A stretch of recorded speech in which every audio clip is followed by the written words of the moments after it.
Have you ever sat in a doctor's waiting room and felt completely lost?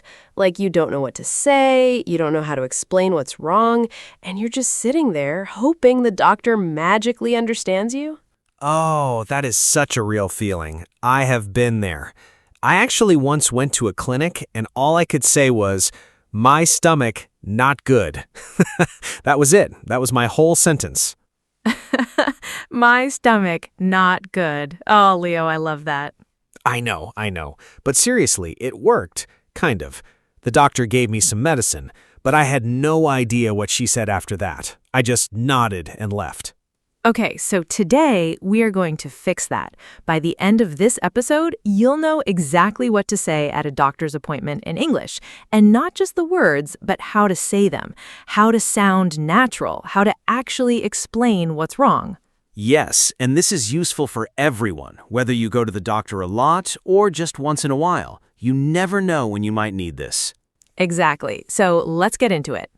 Okay, so first things first. You arrive at the clinic, you walk in, and there's a receptionist, the person sitting at the front desk. What do you say? I think I would say, hello, I have appointment? Close, but let me give you the natural version. You say, hi, I have an appointment. My name is, and then your name. Oh, I have an appointment. That's simple. Very simple. And if you don't have an appointment, maybe it's urgent, you say, I don't have an appointment, but I'd like to see a doctor today. Oh, I'd like to see a doctor. That sounds so polite. I'd like to. That phrase is really useful. It's polite, it sounds natural, you can use it anywhere. I'd like to see a doctor. I'd like to make an appointment. I'd like to check in. Check in? Like at a hotel?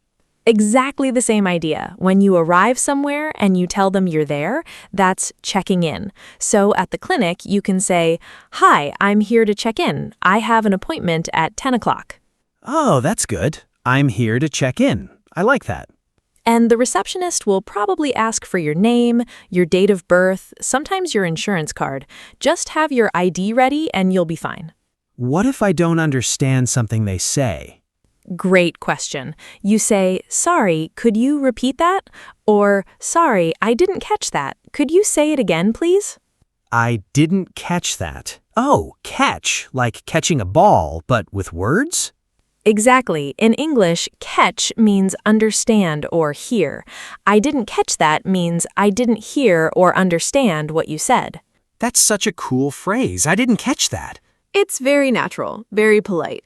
Doctors and receptionists hear it all the time, from native speakers too. Okay, so now the most important part. The doctor calls your name, you go into the room, and they ask, so, what brings you in today? What brings you in today? That's a funny way to say it. Right? But it's very common. Doctors say this all the time. It just means, why are you here? What's the problem? So how do I answer that? You start with, I've been having, and then describe your problem. For example, I've been having a headache for 3 days. Or, I've been having stomach pain since yesterday. I've been having. That phrase starts the sentence. That's the key part? Yes. I've been having plus your symptom. Symptom means the thing you feel that's wrong, like pain, tiredness, nausea. Nausea. That's when you feel like you might vomit. Exactly, nausea. Or you can say, I feel sick to my stomach. Same idea. Okay, let me try. I've been having nausea for 2 days. Perfect. That is a perfect sentence. Really? Wow. Really? Now, another super useful phrase, I have a pain in my, and then the body part. I have a pain in my chest. I have a pain in my lower back. Lower back. That's the bottom part of your back, right? Yes. Lower back, upper back, neck, shoulder. You just add the location before the body part. What about I feel? Can I use that? Absolutely. I feel dizzy, I feel weak, I feel very tired. Those all work great. Dizzy means the room feels like it's spinning. Oh, yes, dizzy. I know that feeling. Especially after I spin around with my kids. Yes, exactly that feeling. And weak means your body has no energy, like your arms and legs feel very heavy. So I can say, I feel dizzy and weak. Yes, short, clear, perfect. Doctors love when patients describe symptoms clearly. Now, one more important thing. The doctor will ask, "How long have you had this?" or "When did it start?" And I say, "It started about 3 days ago," or "I've had this since Monday," or "It's been going on for a week." it's been going on for a week. Oh, that's a really natural phrase. Going on, meaning continuing to happen. This pain has been going on for a week. Very useful. Going on. I like that one. Hey, quick pause. If you're still listening right now, we love that. Comment the word doctor below, just so we know you're here with us. Yes, say doctor in the comments. And if you've ever had a funny or confusing moment at a doctor's appointment in English, tell us that too. We would love to read your stories. Okay, back to the episode. Okay, so now I've told the doctor my symptoms. What happens next? The doctor might examine you, check your throat, your blood pressure, listen to your heartbeat, and then they'll explain what's wrong. This is where it gets tricky. Because they use medical words I don't know? Exactly. And here's the thing. It's completely okay to say, "I'm sorry, I didn't understand that. Could you explain it in simpler terms?" In simpler terms, meaning in easier words. Yes. Terms means words or language, so simpler terms means easier words. And doctors are used to this. Not everyone knows medical vocabulary. Even native speakers? Even native speakers. I asked my doctor once, "Wait, what does that mean?" And she laughed and said, "Sorry, let me say it again." It happens all the time. That makes me feel better, actually. Good. Other useful questions to ask the doctor are, is this serious? What should I do? Do I need to take medicine? How long will this last? How long will this last? Meaning, when will I feel better? Exactly. And the doctor might say, a few days, or about a week, or you'll need to come back for more tests. More tests? That sounds scary.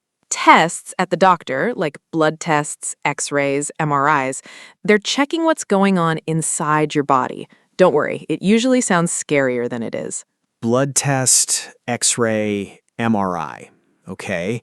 What if I need medicine, a prescription? Yes, prescription. That's the paper the doctor gives you to get medicine from a pharmacy.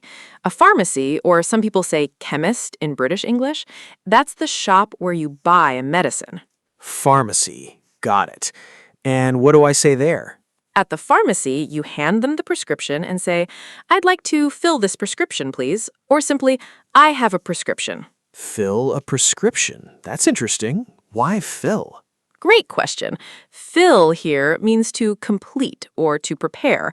The pharmacist fills your prescription. They prepare your medicine. It's an old expression, but very common. English has so many interesting expressions. It really does. And the more you hear them in context, like right now, the more natural they become. Can I tell a real story? Something that happened to me? Please, yes. Okay, so a few years ago, I had this terrible pain in my side. I went to the emergency room, and the nurse asked me, on a scale of 1 to 10, how bad is the pain? Oh, that's a very common question at hospitals. The pain scale. Yes, and I didn't understand the question at first. I thought she was asking me to count something, so I just said 7, because that felt like a lot. That's actually a perfectly fine answer. But then she asked, is the pain sharp or dull? And I had no idea what that meant. Oh, yes. Sharp pain versus dull pain. This is so important to know. What's the difference? A sharp pain is very sudden and intense, like a knife. You feel it immediately and it's strong. A dull pain is more like a constant ache, like a heavy pressure that doesn't go away. Oh, so a headache is often dull, but if you cut your finger, that's sharp. Exactly. And there's also throbbing, like a heartbeat in the pain. Boom, boom, boom. A throbbing headache is very common. Throbbing. I feel that word. It's a very physical word. You almost feel it when you say it. Throb, throbbing. So I should have said, I have a sharp pain in my side, right? Perfect. That's exactly what the nurse needed to know. And by the way, what happened? Was it serious? It was just gas. All that drama for gas. Oh no. But hey, at least you went and checked. That's the right thing to do. True. Better safe than sorry. Better safe than sorry. That's a great English expression. It means it's better to be careful even if it turns out to not be serious. Better safe than sorry. I like that. Okay, let's do a quick review. I'll say the situation, and Leo, you give the phrase. Ready? Ready? You arrive at the clinic. No appointment. What do you say? I don't have an appointment, but I'd like to see a doctor today. Perfect. The doctor asks, what brings you in today? You have a headache for 4 days. I've been having a headache for 4 days. Excellent. You don't understand what the doctor said. I'm sorry, could you explain that in simpler terms? Beautiful. The pain feels like pressure, not sharp. It's a dull pain. And you need medicine. Do I need a prescription? Leo, you are ready to go to any doctor in the world. I hope so. Practice helps so much. It really does. And you know what? Even if you make a small mistake, a good doctor will always understand you. They're trained to listen carefully. That's reassuring. Language is about communication, not perfection. As long as you get your message across, you've done great. I feel like I've learned so much today, and it's all stuff I can actually use. That's the goal. Real English for real life. Because the moment you need it, like standing in a clinic feeling sick and scared, you don't want to be searching your brain for grammar rules. You just want the words to come out naturally. Exactly. And that's what happens when you listen regularly. The words just appear. So keep listening, everyone. Yes, every episode, every conversation, it's all building something in your brain, slowly, naturally, like a muscle getting stronger. And this was such a good episode to listen to in slow English. Short sentences, natural conversation, real situations. Thank you, Leo. And thank you to everyone listening today. You're doing amazing, seriously. The fact that you're here, practicing your English, learning something new, that's something to be proud of. Okay, so we talked about arriving, describing symptoms, asking the doctor questions, but what about after? What happens when you leave the clinic? Oh, right. Like, what do I do next? Usually the doctor will say, come back in a week, or schedule a follow-up. A follow-up means another appointment to check how you are doing. So they check, are you better? Exactly. And you can say at reception, I'd like to schedule a follow-up. What times are available? What times are available? That's simple and polite. Very. And if the doctor gave you medicine, they'll explain how to take it. They might say, take 1 tablet twice a day, or take this with food. With food, meaning eat something first before taking the medicine. Yes, some medicine upsets your stomach if you take it without eating, so take with food is important. And sometimes they say, take on an empty stomach, the opposite. Don't eat before. Oh, same words, but completely opposite meaning. Exactly. And another very important one, take the full course, especially with antibiotics. Antibiotics, that's medicine that fights infection, right? Yes, and doctors always say, even if you feel better after 2 days, keep taking them until they're finished. Because the bacteria can come back. Exactly, come back stronger. So take the full course. Remember that phrase. Take the full course. Got it.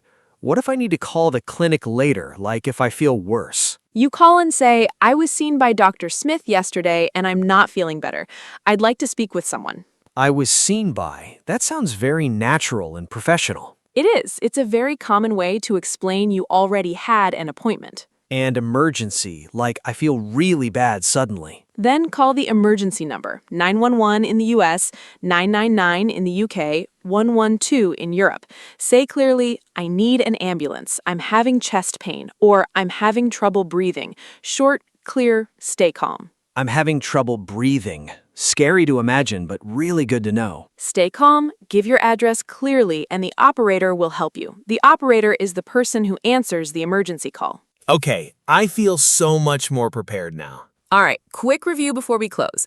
I'll say the situation. Leo, you give me the phrase. Ready? Ready. You arrive, no appointment. I don't have an appointment, but I'd like to see a doctor today. Perfect. Doctor asks, what's wrong? You have a headache, 4 days. I've been having a headache for 4 days. Excellent. You don't understand what the doctor said. I'm sorry, could you explain that in simpler terms? Beautiful. The pain is constant, heavy feeling, not sharp. It's a dull pain. You need medicine. Do I need a prescription? You're at the pharmacy. I'd like to fill this prescription, please. Leo, you are completely ready to go to any doctor in the world. I practiced just now in this episode. That counts. That absolutely counts. Can we do one more? A harder one? Okay, the doctor says, come back. I'd like to schedule a follow-up appointment. What times are available? That is a perfect sentence. Honestly, better than some native speakers. Don't tell them that. Our little secret. This was such a good episode. I genuinely feel like I can handle a doctor visit now. You can. And I think a lot of people avoid going to the doctor in a foreign country because they're scared of the language barrier. Yes, that's a real thing. The language barrier stops people from getting help. And your health is too important for that. Your health is too important to avoid getting help just because of language. Go. Ask questions. Say, I didn't catch that. Say, can you explain that again? No doctor will judge you. They want to help. That's literally their job. Exactly. And now you have the phrases. You have the words. You are ready. Little by little, every episode. That's how it builds. To everyone listening today, thank you so much for being here with us. You're doing something amazing by practicing every day. Keep going. You are further along than you think. We'll see you in the next episode. Stay healthy out there. And if you enjoyed today's conversation, subscribe so you never miss a new episode. It really helps us keep going. And tell us in the comments, have you ever been to a doctor in English? How did it go? We want to hear your story. We read every comment, every single one. Okay, take care of yourselves, everyone. Stay well, stay curious. See you next time. Bye.